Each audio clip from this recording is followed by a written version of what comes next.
Good evening, folks. This is Darth Rabbit 07 coming to you tonight again with another. Actually, this is not a quick review, but more of a retrospect of Wave 1 and trying to rank these guys accordingly as to how I see them fit.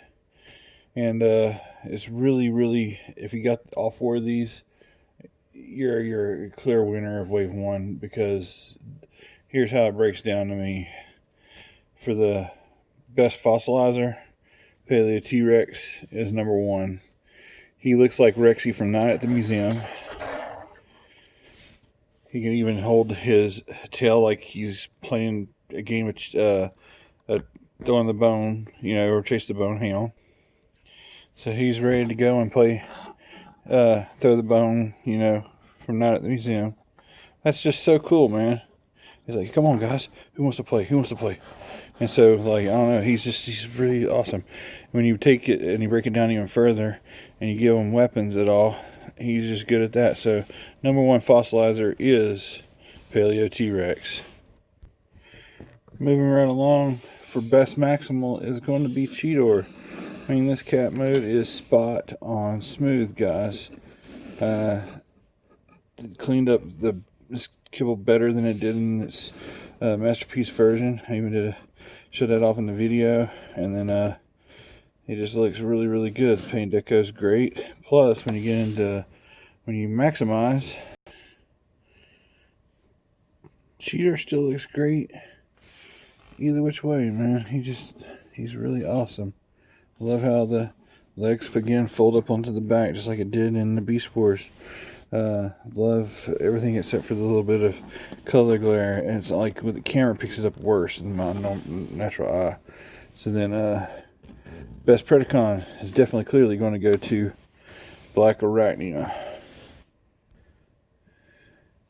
She just really is spot on awesome, and I got her configured where I don't lose her legs, because I like to take her places and pose her out in the wild, and it's just really cool. And I'm going to do another one of the poses from the show. Anytime that you can take a pose from a retail figure, or do a show pose from a retail figure, I've watched her blow to bits many of a enemy with this configuration with her spider legs. Each one of these is like a submachine gun of sorts, and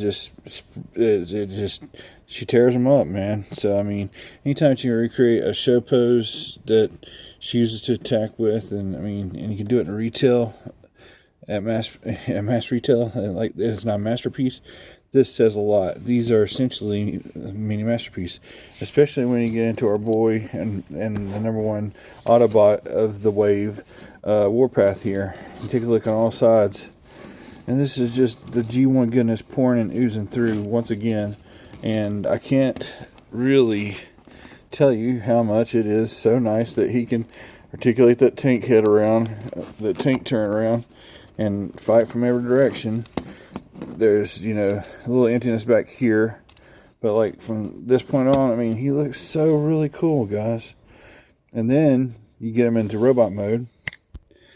Never has such awesome carried over into the robot mode from the tank mode, and still keeping the beat. You still got a little articulation, you get the wrist swivels, the whole 9 yards.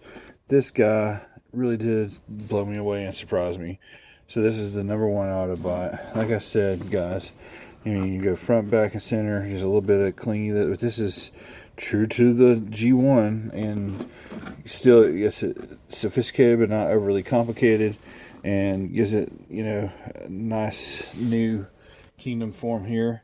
It's still not as tall as the other Deluxes. None of these guys are, but they're not short like the Bumblebee, So that's another pure win. This whole line really did take me by surprise. They're all number one in their little areas, and you really can't call anything off, because if you used to take all his pieces and add it back to here, this wave keeps coming out on top and he keeps rocking.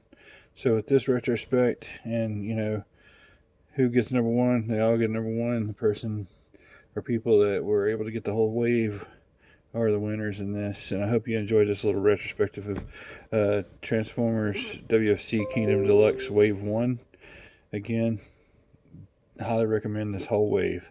Thanks again for watching. Tell R1 Happy New Year, guys.